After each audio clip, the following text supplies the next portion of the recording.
পরবর্তীকালে বোঝা গিয়েছিল যে নির্বাচনে জেতার জন্য মোদীজি ৪৪ জন জওয়ানের প্রাণ নিয়ে এই কাজটা করিয়েছিলেন।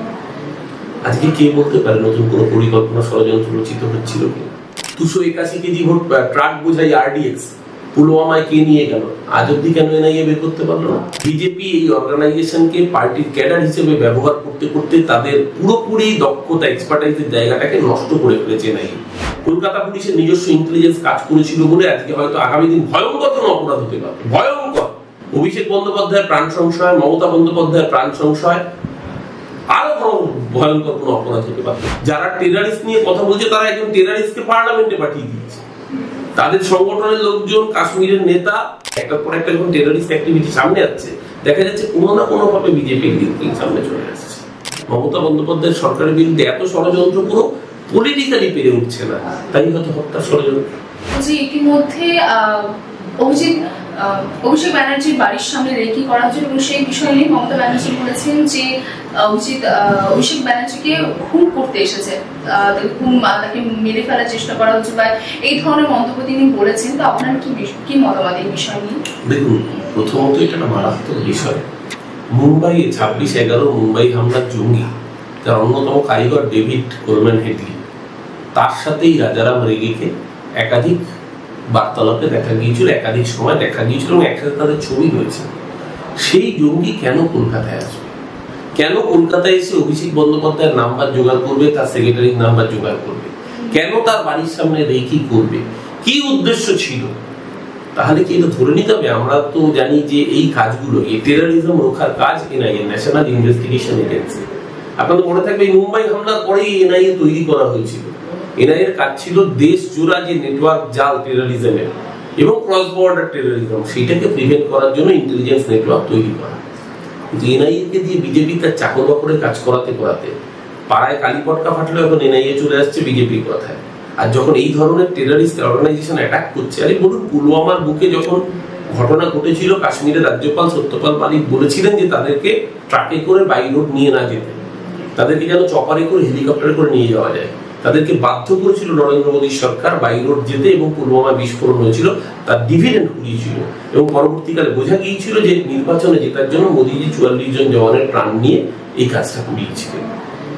আজকে কে বলতে পারে নতুন কোনো পরিকল্পনা ষড়যন্ত্র রচিত হচ্ছিল কি? এনআইএ এর কাজ কি? এনআইএ এর কাজ তো এই ক্রস বর্ডার টেররিজম, ইন্টারনাল টেররিজমকে রোখা। 281 কেজি ভোট ট্রাক বোঝাই আরডিএক্স পুলওয়ামায় কে নিয়ে গেল? আজ অব্দি কেন এনআইএ বের করতে পারলো না? এনআইএ বিরোধী নেতাদের বাড়ি পৌঁছে যাচ্ছে, বিজেপির অঙ্গুলি এলো না। এনআইএ এই কাজটা করতে পারছে না। আসলে এনআইএ অত্যন্ত দক্ষ একটা অর্গানাইজেশন।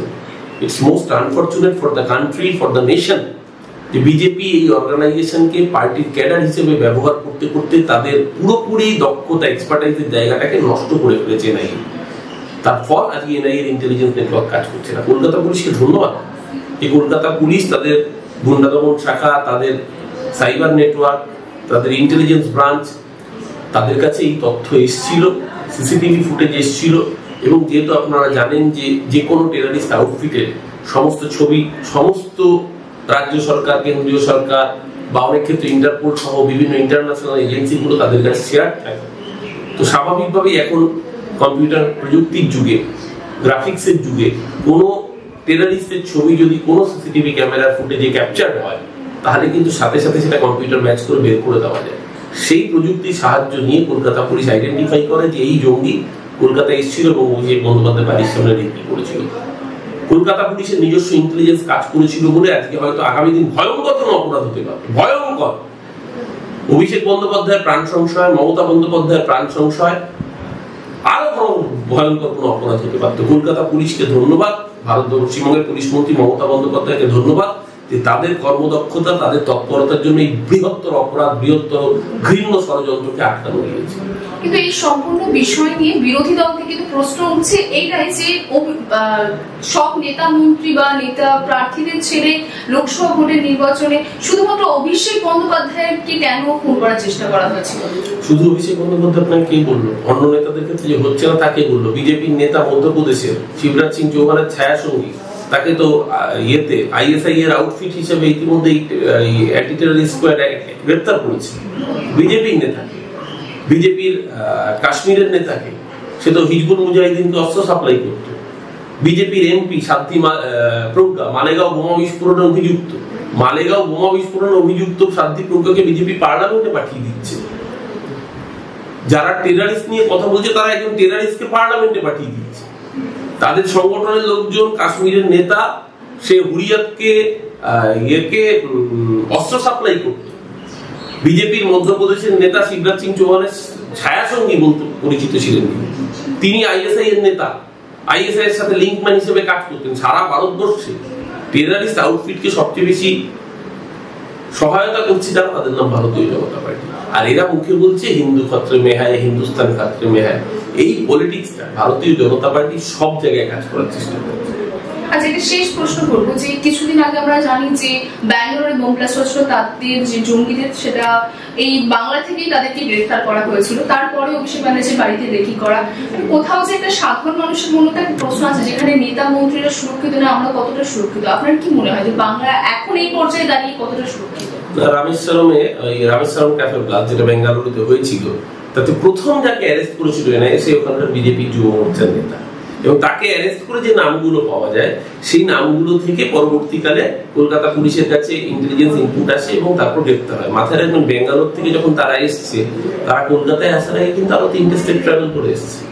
কর্ণাটকের পরে অন্ধ্রপ্রদেশের পরে উড়িষ্যা হয়ে তারপর তারা পশ্চিমবঙ্গে ঢোকে।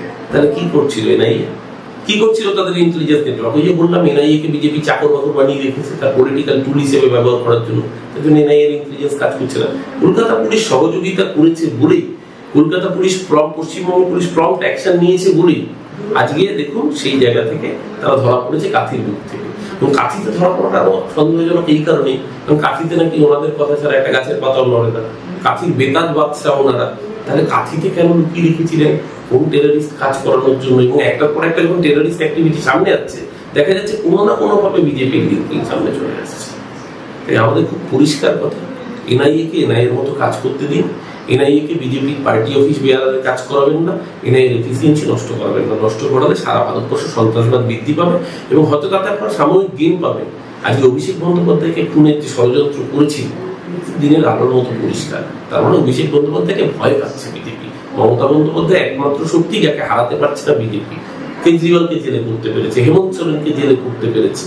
মমতা বন্দ্যোপাধ্যায়ের সরকারের বিরুদ্ধে এত ষড়যন্ত্র পুরো পলিটিক্যালি পেরে উঠছে না, তাই হয়তো হত্যার ষড়যন্ত্র।